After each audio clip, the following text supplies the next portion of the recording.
fue una expresión un tanto sublime del apóstol Pablo cuando dijo: con Cristo estoy juntamente crucificado y ya no vivo yo, mas vive Cristo en mí.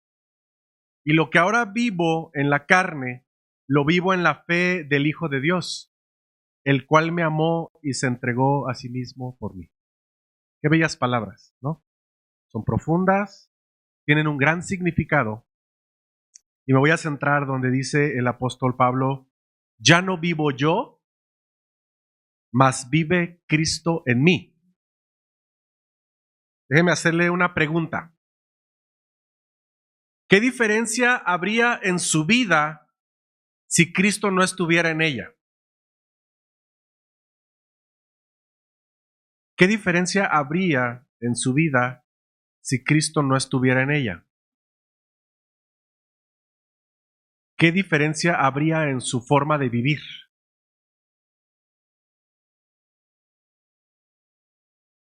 Déjeme, hago más preguntas. ¿En qué estarían cimentados sus valores? ¿Cómo trataría a los demás? ¿Qué sentido tendría su profesión o su trabajo? ¿De dónde obtendría la norma para ser un buen padre, una buena madre, un buen esposo, una buena esposa o un buen hijo? ¿Qué diferencia habría en nuestras vidas si Cristo no estuviera en ellas? Seguramente lo ha pensado. Seguramente alguna vez ha cantado hasta ese canto, ¿no?, que de Jesús Adrián Romero: ¿qué sería de mí si no me hubieras alcanzado? ¿Se acuerda? Y a veces lo pensamos con seriedad, porque la gran pregunta es esa: ¿qué sería de nosotros si Cristo no estuviera en nuestra vida? Y no solo, como decíamos, con un propósito religioso, sino en esencia vivir la vida. Cantábamos hace rato: vivir es Cristo. ¿Qué significa vivir es Cristo? ¿Qué significa cuando el apóstol Pablo dijo: ya no vivo yo, mas Cristo vive en mí? Literalmente. Lo vamos a ir explorando. Mire, poco de contexto, nuevamente. Le decía, estamos terminando este primer capítulo de la carta. Y el capítulo 1 se centra en la supremacía de Cristo y la esperanza de la buena noticia, el Evangelio. Pablo enfatiza que Jesús no es solo un maestro o un ángel, sino Dios encarnado, es creador, es reconciliador de todo, ¿se acuerda? Y hay un mensaje de gratitud, de oración por la iglesia, hay un llamado a la madurez espiritual, recordando que la salvación es por gracia a través de Cristo y no por obras humanas o por conocimientos secretos, ¿no? El objetivo de este primer capítulo es animar a los colosenses a permanecer en la fe, a crecer en el conocimiento de Dios y a vivir vidas fructíferas, mientras Pablo comparte su propio rol como siervo sufriente del Evangelio. Lo vamos a ver ahorita. En resumen, el capítulo 1 es un himno a Cristo como el todo de la creación, la redención, la iglesia, contrastando la oscuridad del pecado con la luz de la salvación. No pierda de vista que cuando Pablo escribió la carta a los colosenses, Pablo estaba preso en Roma, estaba encarcelado, entre el año 60 y 62 después de Cristo, decíamos, más o menos. Y Pablo no exime o no saca de lado su propia experiencia personal para ilustrar lo que es vivir en Cristo o vivir a Cristo. Y este pasaje que acabamos de leer, que nos leía nuestra hermana Goretti, Pablo no se está quejando de sus sufrimientos, que habla de sufrimiento. Vamos a ver que por el contrario ve el sufrimiento como una extensión de los de Cristo por el bien de la iglesia. Este misterio del que habla y que ha sido revelado es clave. En el Antiguo Testamento la salvación estaba centrada en el pueblo de Israel, los judíos. Pero ahora, con la llegada de Cristo, con su encarnación, que también ya hemos hablado, se extiende esta salvación a los gentiles, dice allí la carta. Y ya recordará que los gentiles son aquellos que no pertenecían al pueblo de Israel, a los no judíos, pues, como los colosenses de esta carta que estamos leyendo. Ellos no eran judíos, no todos. Ahora, revela a Cristo viviendo en ellos como esperanza de gloria eterna. Vamos a ver el significado de eso. Pablo está enfatizando su propio rol como ministro, anunciando, amonestando y enseñando para que los creyentes maduren, todo impulsado por el poder de Dios y no por el esfuerzo humano. Y esto contrarresta las falsas enseñanzas en Colosas, la herejía colosense de la que hemos hablado, como inclusive el gnosticismo, el legalismo judío, y nos recuerda que la madurez en Cristo solo viene de Él, no de rituales, no de conocimientos esotéricos, no de intermediarios ajenos, sino a través de Cristo. Y bueno, en el desarrollo del capítulo 1 vemos cómo va avanzando estas ideas. Porque si lo leemos de manera detenida, que le animo a que lo haga en su casa, vuelva a leer todo el capítulo 1, que es lo que hemos estado predicando, hay algunos cambios de idea. Porque Pablo saluda, se reconoce como apóstol, luego ora y agradece por la iglesia de Colosenses, luego habla del Cristo Supremo, que también ya hablábamos, hablaba sobre que Cristo es reconciliador. Y en estos últimos versículos del 24 al 29, aquí hay un mensaje que reafirma todo lo anterior. Porque el hecho de decir que Cristo está en ustedes, fíjese cómo usa en, no Cristo está lejos, no Cristo está en otro lado, Cristo está en ustedes. Es un mensaje que dice y que reafirma que este Cristo, que es supremo sobre toda la creación, de aquel Cristo que hablábamos en el versículo 15 al 20, que creó todo el universo, que lo sostiene por medio de Él, ¿se acuerda? Que Él es supremo, Él tiene la supremacía. Ese Cristo glorioso, grande, maravilloso, eterno, insondable, habita en nosotros. No es una metáfora, no es una figuración. No es un talismán, no es un amuleto, que Cristo está aquí y lo uso como un amuleto. Estamos hablando que la misma persona del Creador habita en nosotros. Y eso tiene sus implicaciones. Muy bien. Vamos al pasaje. Lo he dividido en 3 partes, aunque aquí hay 4 secciones, ¿no? Voy a enfocarme en la primera parte de los versículos 24 y 25 y luego me brinco al 29. Porque en esta primera parte Pablo habla de sí mismo. Habla de sí mismo y habla de la iglesia. Y luego del 26 y 27 nos vamos a centrar en este secreto, en este misterio del que habla. Y finalmente en una exhortación o en una palabra que va a advertir y a enseñar con los propósitos que el Señor busca, que conozcamos el Evangelio. ¿Vamos bien? Entonces, déjenme volverlo a leer brevemente. Ponga atención. Fíjese cómo en la parte amarilla Pablo está hablando de sí mismo. Me alegro cuando sufro en carne propia por ustedes, porque así participo de los sufrimientos de Cristo, que continúan a favor de su cuerpo, que es la iglesia. Dios me ha dado la responsabilidad de servir a su iglesia mediante la proclamación de todo su mensaje a ustedes. Este mensaje se mantuvo en secreto durante siglos y generaciones, pero ahora se dio a conocer al pueblo de Dios, pues Él quería que su pueblo supiera que las riquezas y la gloria de Cristo también son para ustedes, los gentiles. Y el secreto es, el misterio, dice ahí en la Reina Valera 60, Cristo vive en ustedes. Eso les da la seguridad de que participarán de su gloria. Por lo tanto, hablamos a otros de Cristo, advertimos a todos y enseñamos a todos con toda la sabiduría que Dios nos ha dado. Queremos presentarlos a Dios perfectos en su relación con Cristo. Es por eso, nuevamente habla de sí mismo, que trabajo y lucho con tanto empeño, apoyado en el gran poder de Cristo que actúa dentro de mí.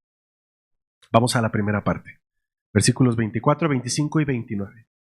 Y ese como dice ahí, me alegro cuando sufro. Aquí hay que notar un contraste.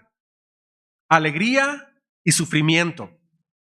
En la Reina Valera 60 habla de padecimientos, habla de aflicción, cuando se refiere al sufrimiento. Ahora, piénselo por un segundo.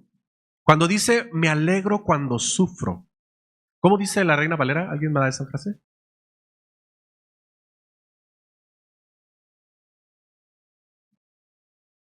Me gozo en lo que padezco. Me alegro cuando sufro, me gozo mientras sufro. Entonces es, ¿sufre y luego se alegra? ¿Se alegra y luego sufre? ¿O sufre mientras se alegra? ¿O se alegra mientras sufre? Parece trabalenguas, ¿verdad? Bueno, note el contraste. En realidad, sufre y se alegra. Se alegra y luego sufre. Y mientras sufre, se alegra, y mientras se alegra, sufre. Vive las dos cosas, pues esa es la idea. Es algo característico del apóstol Pablo, lo ha dicho en otras ocasiones. Vamos a ver otro pasaje paralelo. Pero mire lo que dice, la Reina Valera dice, ahora me gozo en lo que padezco, gracias César, por vosotros. Cumplo en mi carne lo que falta de las aflicciones de Cristo por su cuerpo, que es la iglesia. El gran contraste es que Pablo se goza, se alegra en sus padecimientos por los colosenses. No es poca cosa que les está escribiendo desde la prisión, pues. Sabe que sus oraciones por ellos van acompañados de un profundo gozo por verles dispuestos a recibir la palabra de Cristo que viene por medio de él mismo, para que como comunidad o como iglesia puedan crecer en el evangelio. No obstante que son un blanco para las falsas enseñanzas. Pablo sufre en su propio cuerpo la prisión que está padeciendo por el evangelio y al mismo tiempo padece por los colosenses. Hay un sufrimiento en el corazón de Pablo mientras se goza. Entonces, la expresión sufrimiento tiene sentido porque ¿por qué habría de sufrir Pablo? ¿No? ¿Cuáles eran los sufrimientos del Pablo? Hablaba de sus prisiones, por ejemplo, ¿no? Hablaba de sus dolores. Hablaba de ¿qué más hablaba Pablo? De las persecuciones. ¿Pablo lloraba? Seguramente sí. ¿Qué lo hacía llorar? Recuerda cuando reprende a los Gálatas, por ejemplo, ¿no? Y les dice, ¿por qué se han desviado de la fe que conocieron? Con sufrimiento, con dolor. Lamentándose de aquellos que habían abandonado la fe. Entonces, vemos una constante en el ministerio de Pablo, la presencia del sufrimiento. Pero mire cómo Pablo entiende este sufrimiento como parte de un propósito. Él no ve su sufrimiento como un mero autolamento. No se está lamiendo las heridas. Él está reconociendo que el ministerio que le ha tocado va acompañado de dolor, sufrimiento, llanto. Y mire, me llama mucho la atención porque lo que dice él es, me alegro cuando sufro por una razón. Porque así participo de los sufrimientos de Cristo que continúan a favor de su cuerpo, que es la iglesia. ¿Qué le dice esto? Mire, ve en este sufrimiento Pablo una similitud con los padecimientos de Jesús por el bien de su pueblo. Cristo murió por nosotros, Cristo padeció por nosotros en su propio cuerpo, pero lo hizo en nuestro favor. Él murió en la cruz por nosotros. Nos alcanzó con su misericordia y su gracia. Sufrió. Recordará que él sufría. En la oración en Getsemaní, ¿se acuerda? Dice que oraba con tanta intensidad y sufrimiento, padecimiento, que sus lágrimas eran como gotas de sangre, eran gotas de sangre. Cristo padeció por nosotros, sufrió. Y mire, por eso Pablo decía lo que veíamos acá. Con Cristo estoy juntamente crucificado. Mis padecimientos son en Él. están en Él. Entonces, Pablo dice, yo padecí con Él, morí junto con Él para vivir por Él y en Él. Pablo sabe que esa cruz lo acompaña en su ministerio para servir a los demás y beneficiar a su iglesia. Entonces él ve en su sufrimiento otra razón, un significado que a veces nosotros no podemos ver. Porque cuando viene el sufrimiento y el padecimiento en nuestras propias vidas, a veces lo vemos más como un mal que como un bien.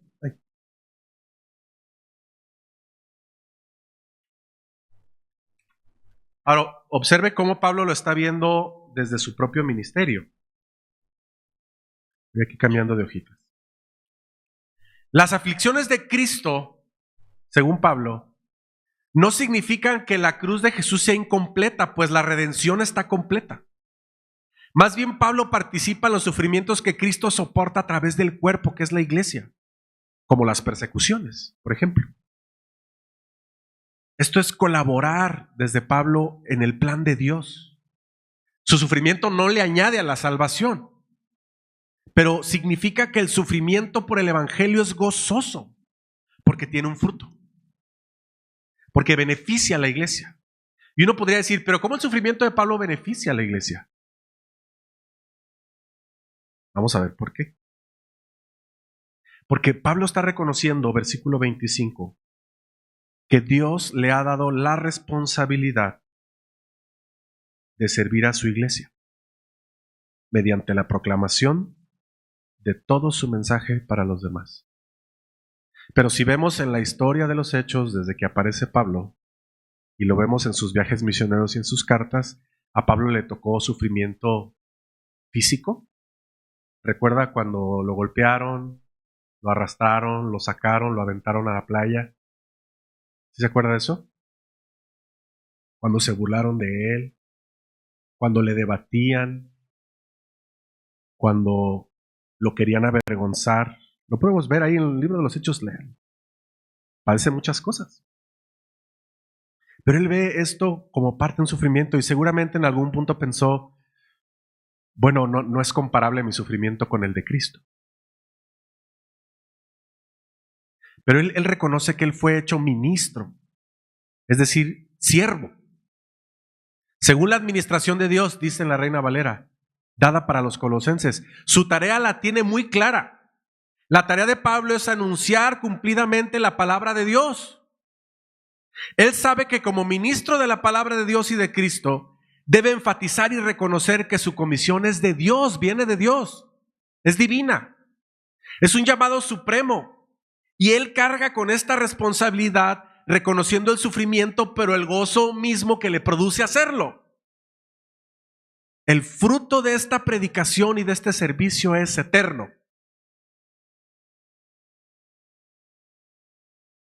Pablo es un administrador del plan de Dios.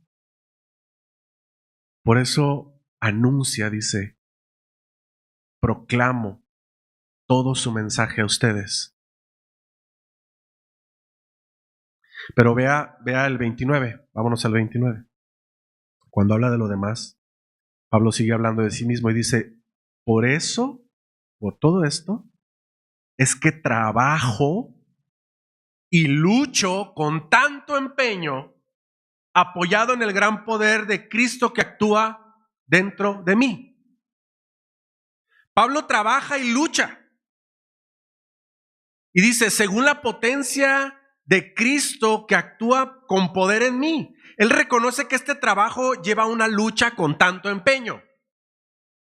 No es sencillo. Porque mientras él predica el evangelio, está siendo testigo de cómo otras ideas vienen y quieren irrumpir con el trabajo que Dios ha hecho a través de su vida. Porque acuérdense que no solo la iglesia de Colosenses, sino en Efesios, en la Odisea, es decir, en las iglesias donde él había participado de alguna u otra manera en su siembra, estaba siendo atacada por filosofías, por los judaizantes. Y esto, por supuesto, que era como cuando, no sé, imagínese usted construyendo un castillo de arena y viene alguien y se lo derriba. algo que trabajó con su esfuerzo, con su trabajo y su empeño. Pero no porque fuera él el propietario, sino porque él se conoce responsable de esto. Pablo reconoce que este trabajo conlleva esta lucha, esfuerzo. Y no es que él quiera presumir de su esfuerzo, es que sabe el costo que tiene predicar el Evangelio. No es sencillo.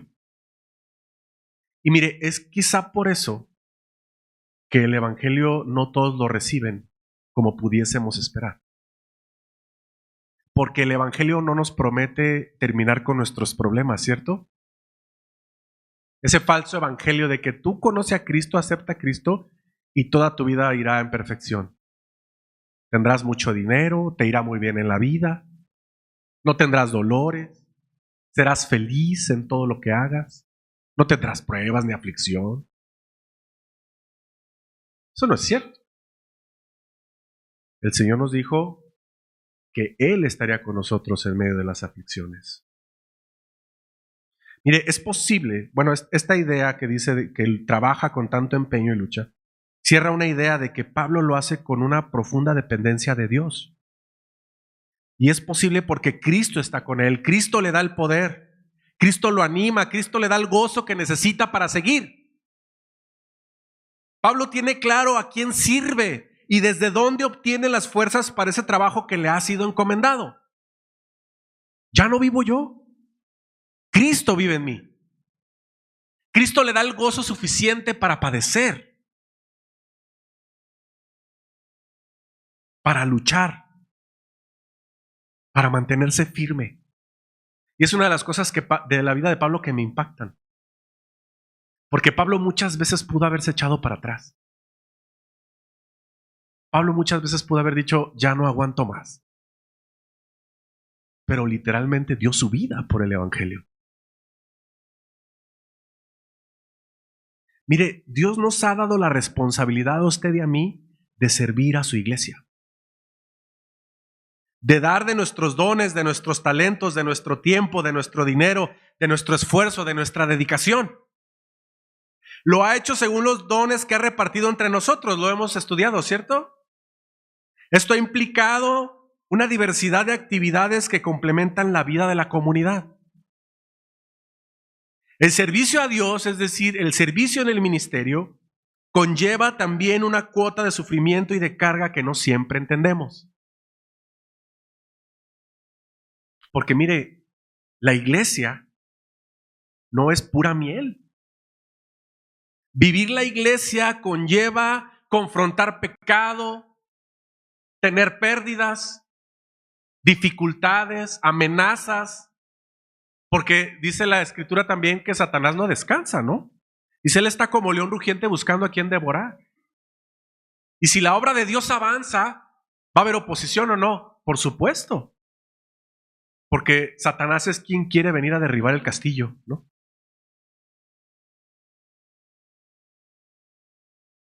Ahora, a veces creemos que no debería de haber problemas, ni luchas, ni pecado, ni situaciones que pueden ser sumamente adversas.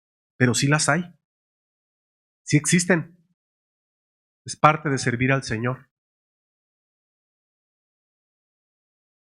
Nada más que muchos no quieren vivir eso. Y es más, al primer problema, huyen. Hay personas que les gusta evitar los problemas.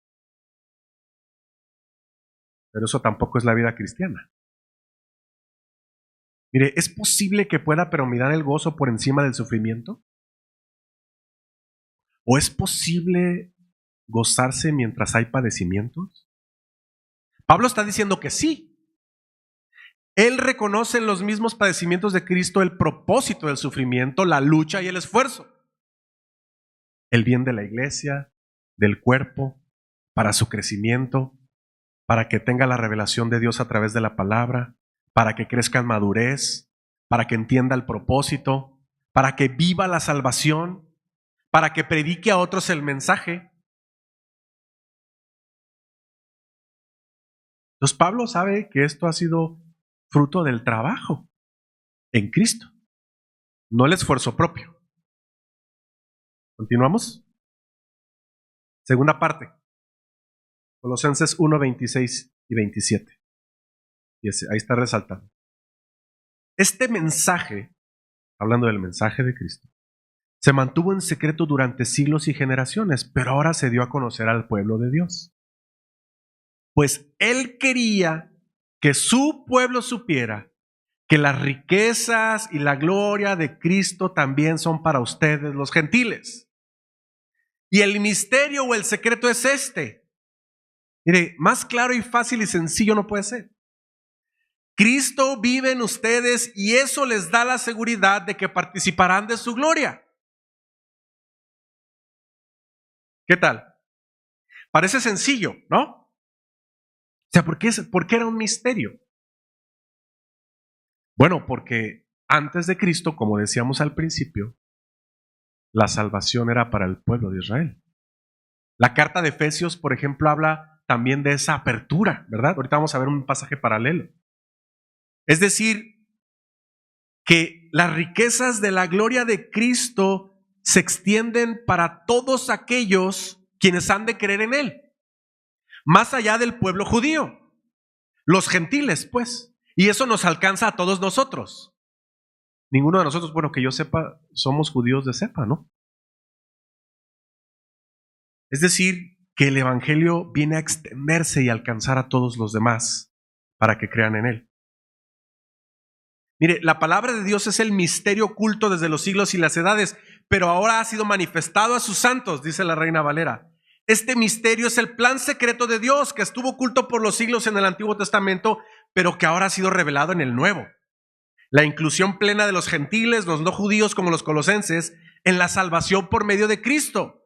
Es decir, todas las promesas de bendición y salvación que Dios hizo a su pueblo desde Abraham, ahora se cumplen en la persona de Cristo y se amplía a todas las familias de la tierra más allá del pueblo de Israel, como dice Juan 3:16, para que todo aquel que en él crea no se pierda, mas tenga vida eterna.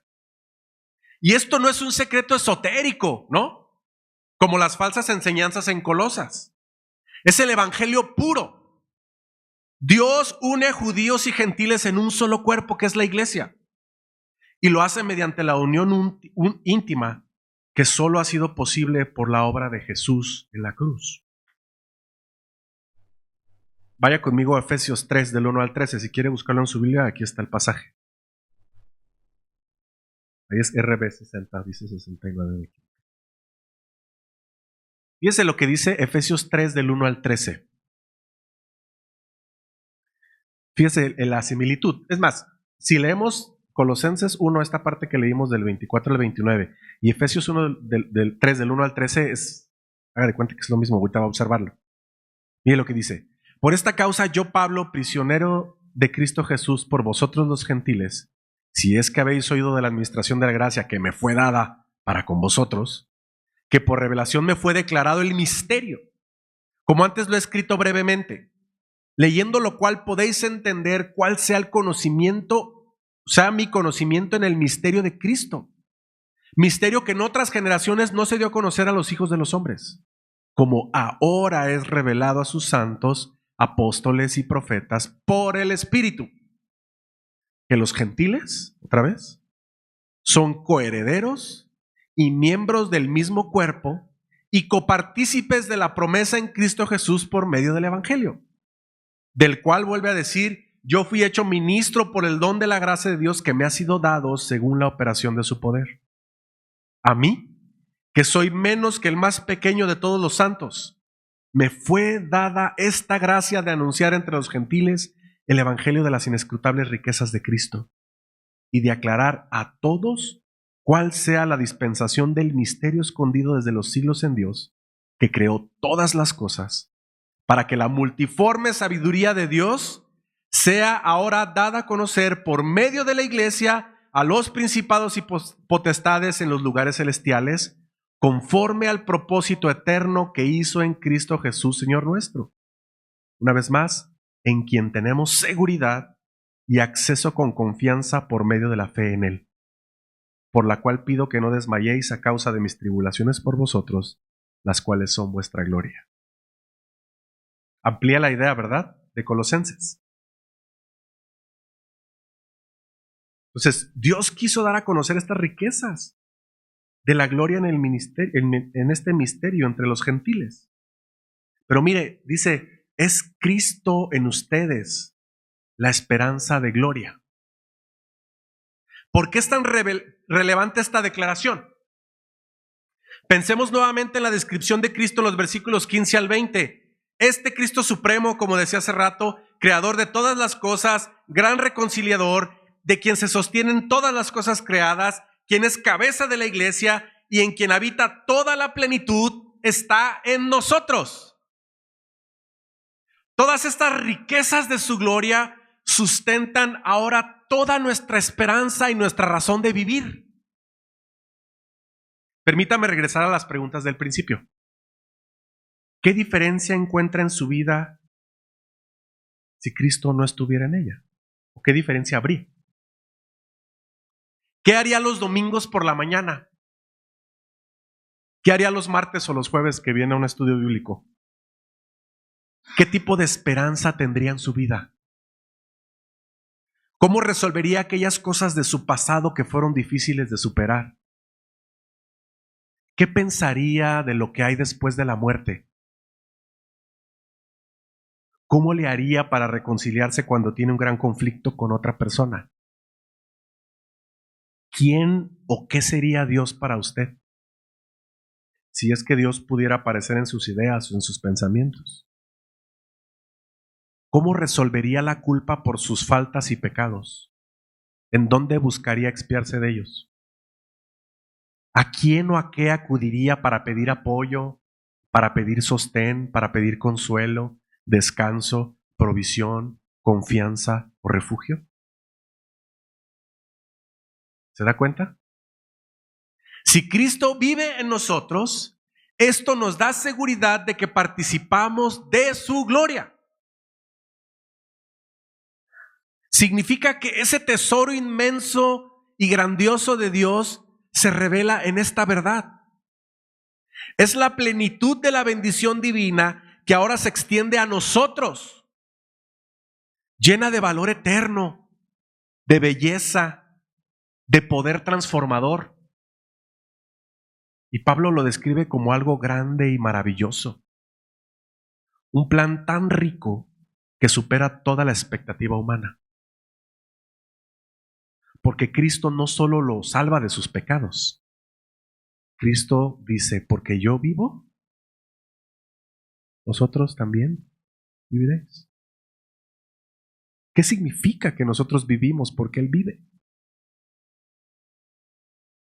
De Él y de su Espíritu recibimos su fruto. Podemos vivir en amor, con gozo, con paz. Podemos ejercitar la paciencia, ser benignos, bondadosos, tener mansedumbre, templanza. Eso lo necesitamos para vivir, ¿no? ¿Qué le estoy narrando? El fruto del Espíritu. Ahora, no solo eso, sino las abundantes promesas. Vaya conmigo a 2 de Pedro 1, del 3 al 11. Fíjese lo que dice. Como todas las cosas que pertenecen a la vida y a la piedad nos han sido dadas por su divino poder, mediante el conocimiento de aquel que nos llamó por su gloria y excelencia, por medio de las cuales nos ha dado, ¿qué? Preciosas y grandísimas promesas, para que por ellas llegaseis a ser participantes ¿de qué? De la naturaleza divina. Habiendo huido de la corrupción que hay en el mundo a causa de la concupiscencia, vosotros también poniendo toda diligencia por esto mismo, dice, añadir a vuestra fe virtud, a la virtud conocimiento, al conocimiento dominio propio, al dominio propio paciencia, a la paciencia piedad, a la piedad afecto fraternal y al afecto fraternal amor.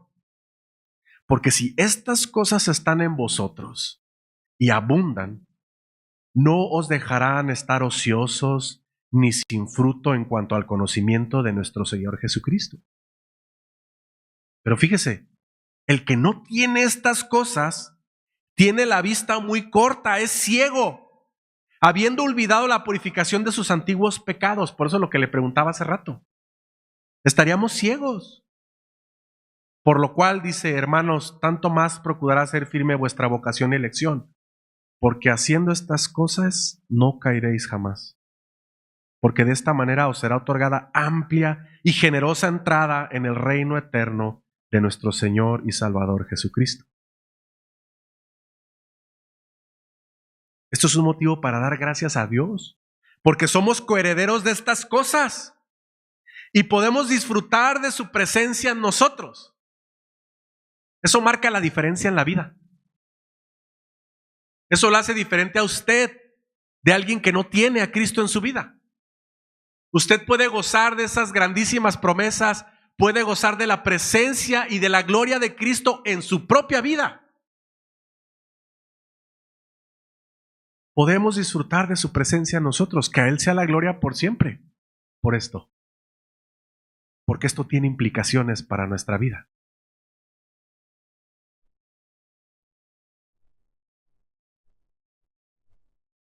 No puse el pasaje, ¿verdad? ¿O sí? ¿No? ¿Sí? Segunda de Pedro. Bueno, lo leí y lo escucho. Finalmente, con esto cierro. El último versículo 28. Dice, por lo tanto, hablamos a otros de Cristo. Advertimos a todos y enseñamos a todos con la sabiduría que Dios nos ha dado. Queremos presentarlos a Dios perfectos en su relación con Cristo. Pablo anuncia a Cristo, dice la Reina Valera, amonestando a todo hombre y enseñando a todo hombre en toda sabiduría, para presentar perfecto a Cristo Jesús a todo hombre. Se repite hombre 3 veces, porque está enfatizando digamos, el alcance de la enseñanza. A todo hombre, a todo hombre, a todo hombre. Eso es en la Reina Valera, ¿verdad? Porque lo que dice aquí con todos, aquí lo resume. Porque dice, enseñamos y hablamos a otros de Cristo. Es parte del ministerio, ¿verdad? Anunciamos, es decir, predicamos, amonestando, es decir, advirtiendo contra el error, enseñando, es decir, instruyendo en la verdad, en toda esa sabiduría divina que no es humana. Y dice aquí perfecto, es teleios, que significa maduro, completo. Tiene un propósito. Esta riqueza en gloria, esta enseñanza que recibimos, tiene un efecto en nuestra vida. Y el propósito es que seamos perfectos o estemos en el camino hacia la perfección. El propósito de la enseñanza del Evangelio es que todos aquellos que tenemos acceso al conocimiento de este misterio revelado y de la palabra, es que podamos crecer y madurar en la fe. Es que podamos crecer en sabiduría. Es que podamos caminar hacia la perfección en nuestra relación con Cristo. ¿Qué implicaciones tiene esto? ¿Qué significa que Cristo vive en nosotros? Mire, no es un mero conocimiento intelectual. No es conocer por conocer. Nos ha sido revelado y eso transforma nuestra vida. Si Cristo vive en mí, si Cristo vive en usted, ¿cómo hablamos frente a los demás? ¿Cómo tratamos a nuestros esposos o esposas? ¿Cómo tratamos a nuestros hijos o les enseñamos? ¿Cómo asimilamos una dificultad en la vida? ¿Cómo nos relacionamos en el trabajo, en la iglesia, con la comunidad? ¿Cómo obedecemos las leyes? ¿Somos buenos ciudadanos, buenos vecinos? Claro, tiene implicaciones en nuestra propia transformación, porque este conocimiento y esta sabiduría nos lleva a la madurez. Alguien alguna vez me preguntaba después de años y años, ¿tú ves que yo soy maduro en la fe? ¿Me ves que he crecido, que he madurado de 7 años para acá? Yo le revolví la pregunta, ¿qué piensas tú? ¿Cómo te ves a ti mismo? ¿Cómo superas las pruebas hoy a diferencia de hace 7 años? ¿Cómo ha mejorado tu carácter? ¿Cómo ha mejorado tu respuesta ante el enojo? No significa que no fallamos, ¿eh? Porque acuérdese que tenemos al Espíritu y tenemos al Señor que media por nosotros cuando nos hemos equivocado. Pero ¿nota diferencias en su vida? ¿Nota crecimiento? ¿Su conocimiento sobre quién es Dios se ha ampliado? ¿Su conocimiento de quién es Dios y quién es Jesucristo lo ha llevado a ser más humilde? ¿Lo ha llevado a ser mejor esposo o esposa? Esas son preguntas que tienen un impacto en nuestra vida cotidiana, en la realidad constante que vivimos. Por eso, como decíamos al principio, si hemos de decir como el apóstol Pablo, con Cristo estoy juntamente crucificado, ya no vivo yo, Cristo vive en mí. Entonces tendríamos que decir, bueno, lo que ahora vivo en esta carne, que incluye también pruebas, pecado, situaciones complejas, pues ya no la vivo yo, la vivo en la fe del Hijo de Dios, el cual me amó y se entregó a sí mismo por mí. Pablo está animando a la iglesia de Colosas a reconocer esto, que reconozca que ese gran misterio se ha revelado para ellos y los ha alcanzado por la misericordia de Cristo. Es el mismo mensaje para nosotros hoy esta mañana. Que reconozcamos que el Señor nos ha salvado, que Él vive en nosotros y que nos lleve en una respuesta natural de adoración, de obediencia y de amor por los demás. ¿Oramos? Señor, gracias por la palabra que nos llega a través de la escritura que nos dejó el apóstol Pablo. Para recordar, Señor, que tú vives en nosotros, que nos alcanzaste por la misericordia y nos hiciste coherederos, Señor, de las promesas que diste a tu pueblo desde tu siervo Abraham. Y es más, como veíamos, Señor, que desde la fundación del mundo creaste las cosas también para que nosotros vivamos para ti. Entonces, ayúdanos a reconocer, Señor, que el hecho de que tú estés en nuestras vidas, en nuestros corazones, en nuestras mentes, en nuestras bocas, en nuestras manos, en nuestros pies, en nuestros miembros, en todo nuestro cuerpo, Señor, pues eso nos lleve a reconocer que estamos siendo transformados y que estamos recibiendo de tu Espíritu Santo la capacidad para vivir con gozo, con paciencia, con amor, con benignidad hacia los demás. Y también que podemos gozar de la plenitud de Cristo. Sí, para ser mejores personas, para ser mejores cristianos, para ser mejores esposos, compañeros de trabajo, hijos, pero sobre todo para adorarte, Señor, en espíritu y en verdad. Y que nuestra vida constantemente esté en camino hacia la perfección en Cristo, no porque lo podamos alcanzar en esta vida, Señor, sino porque anhelemos ser buenos siervos tuyos, porque anhelemos, Señor, obedecerte, entregarte nuestras vidas, nuestras relaciones, nuestros sentidos, Señor, nuestra esperanza. Gracias porque te revelas a nosotros, gracias porque nos has alcanzado, pues, y porque esta mañana podemos cantarte y alabarte dándote gracias por ello. Señor, enséñanos a caminar como fieles hijos tuyos y a servirte, sí con esfuerzo, con dedicación y quizá con sufrimiento, pero con la esperanza, Señor, de que lo hacemos para bendecir a tu iglesia. Recibe nuestra oración, nuestro canto, como iglesia tuya que somos. En el nombre de Jesús. Amén. Que Dios les bendiga.